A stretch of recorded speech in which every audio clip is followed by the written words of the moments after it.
Heroes.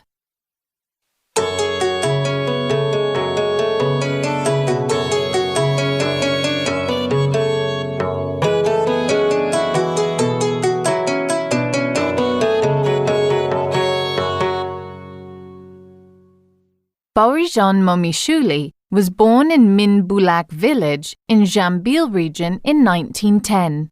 He was very educated.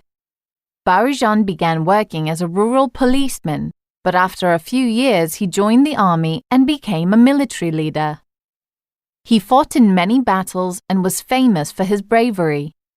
Borijan wrote several books including One Knight's Tale and Moscow's Behind Us.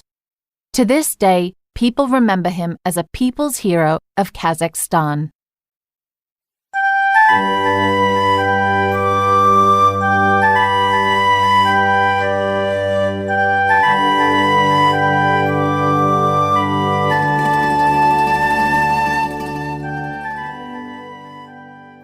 Angelina Jolie was born in 1975 in Los Angeles.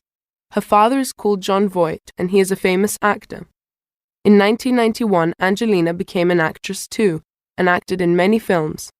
These days, though, most of her time is spent looking after her 6 children and doing work for charity.